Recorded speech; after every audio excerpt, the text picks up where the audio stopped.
Bonjour à toutes et à tous et bienvenue sur Sociologos.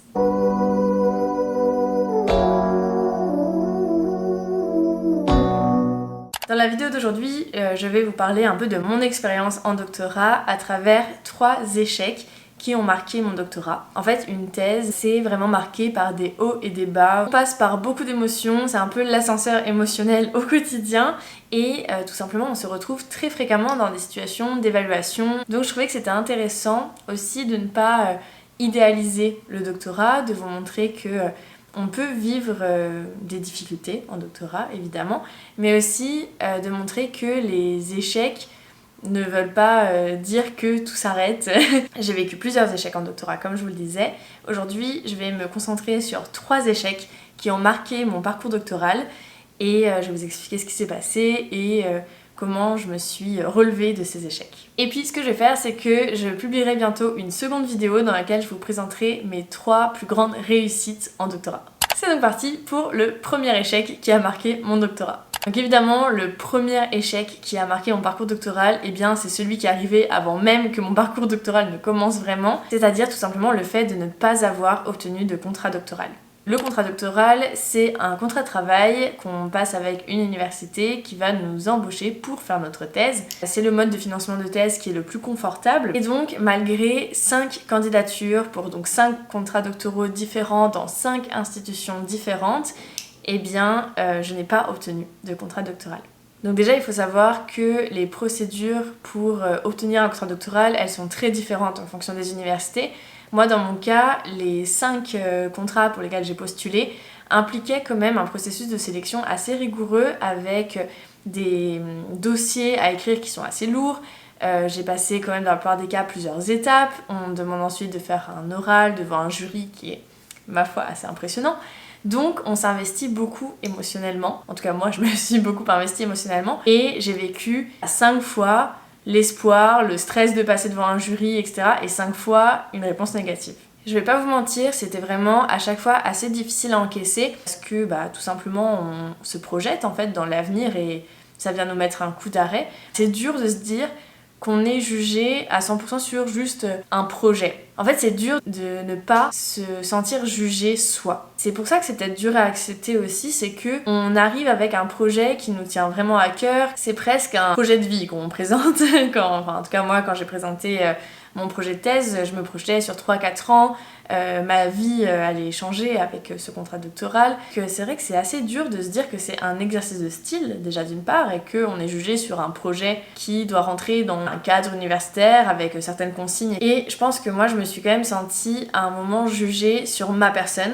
C'est pour ça que j'ai eu autant de mal à l'encaisser, je pense. Pour moi, ce qui a été super important, ça a été la partie où j'ai essayé d'objectiver les refus, c'est-à-dire de comprendre et d'admettre déjà que on juge un dossier et pas une personne. Et en plus, l'autre chose qu'il m'a fallu accepter et qui là a été un peu plus dur pour moi, c'est que ce processus de recrutement, il n'est pas guidé à 100% par la méritocratie, par la qualité des projets de manière objective, etc.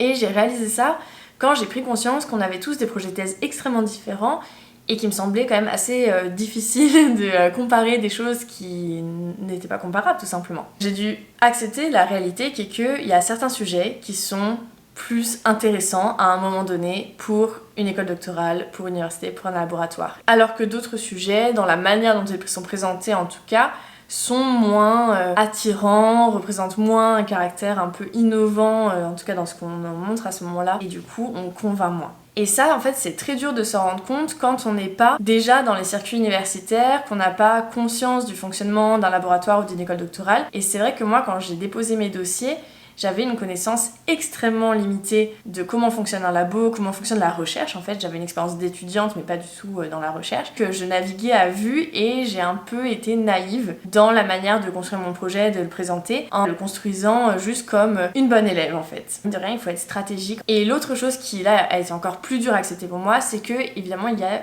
des intérêts politiques et sociaux dans l'attribution des contrats doctoraux. Tout simplement, il y a très peu de contrats doctoraux et donc c'est le jeu des relations qui imprègne beaucoup de milieux. Moi, c'est vrai que j'ai vraiment eu la naïveté de croire en la méritocratie de l'université française, alors que j'ai fait un doctorat en sociologie, hein, donc c'est quand même le comble.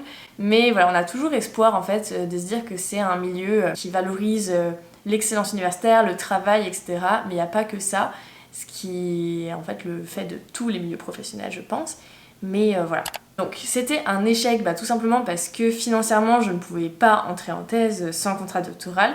Donc j'ai dû repousser à 2 ans après mon diplôme de master mon entrée en doctorat. Évidemment, j'aurais vraiment préféré avoir un contrat doctoral parce que on est toujours mieux quand on a un salaire qui tombe tous les mois et qu'on a vraiment 100% de son temps professionnel à dédier à sa thèse. Donc ça, c'est vraiment évident que j'aurais préféré avoir un contrat doctoral, mais j'ai dû faire un plan en fait. J'ai dû réfléchir à comment j'allais me financer. J'ai pris un emploi saisonnier, puis un autre. Ensuite, j'ai travaillé pendant 1 an dans une entreprise. Et en fait, je suis entrée en doctorat en étant déterminée. J'avais vraiment envie de faire ma thèse, j'étais très déterminée. J'avais trouvé un moyen de financer le début de ma thèse, du coup j'étais prête. Je me sentais prête, je me sentais d'attaque, je savais que je voulais pas retourner dans le milieu de l'entreprise, donc j'étais prête à tout donner pour ma thèse. Je pense que c'est ça qui me fait tenir aussi dans des conditions qui honnêtement sont pas faciles. Je travaille pour pouvoir faire une thèse alors que certains sont payés pour pouvoir faire une thèse et on est jugé pareil à la fin.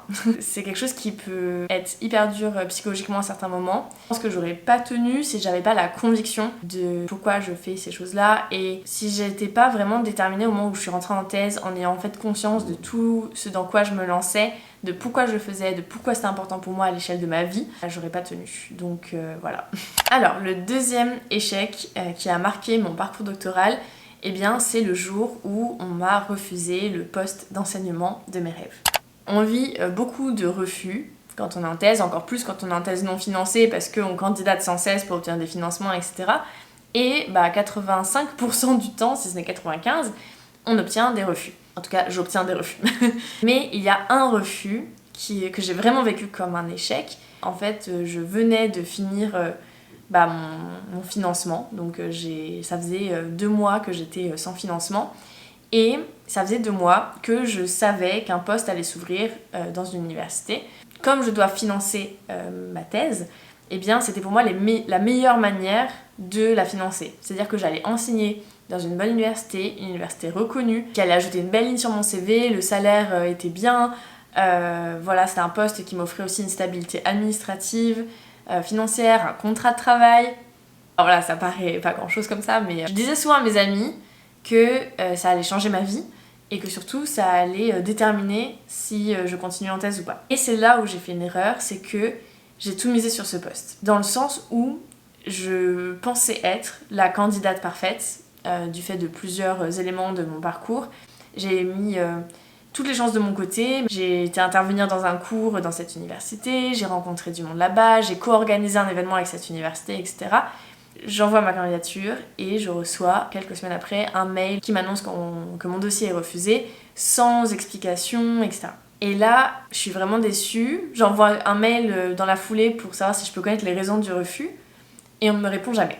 Ça m'a fait un choc parce que je pensais que j'avais un peu appris ma leçon qui est que il y a des choses en dehors de mon contrôle qui peuvent influer sur une décision.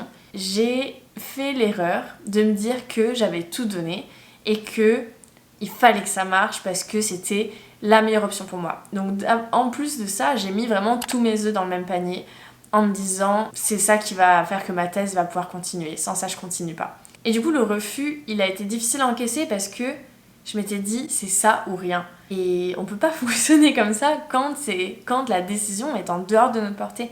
Voilà, j'aurais dû prévoir plus de plans B, C, D, E, F, ce que je fais tout le temps d'ailleurs. Voilà, c'était vraiment une telle opportunité que j'y ai cru, je me suis projetée à fond, ce qui est bien.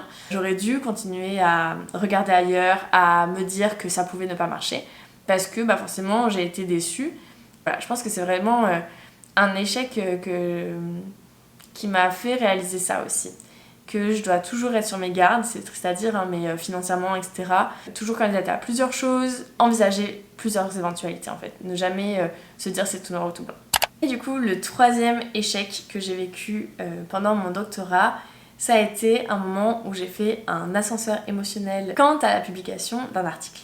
Donc quand on est doctorant, c'est très important de publier quelques articles avant notre soutenance, donc des articles universitaires, donc dans des revues scientifiques. On a pas mal de pression là-dessus et c'est assez délicat parce que on est forcément au début de notre parcours de recherche avec des données assez fraîches, on n'est pas sûr de nous et donc au moment où on commence à prendre confiance, eh bien faut se dépêcher de publier parce que le processus de publication est assez long. Moi jusque-là, j'avais jamais senti cet élan de me dire allez, j'envoie une proposition à telle revue.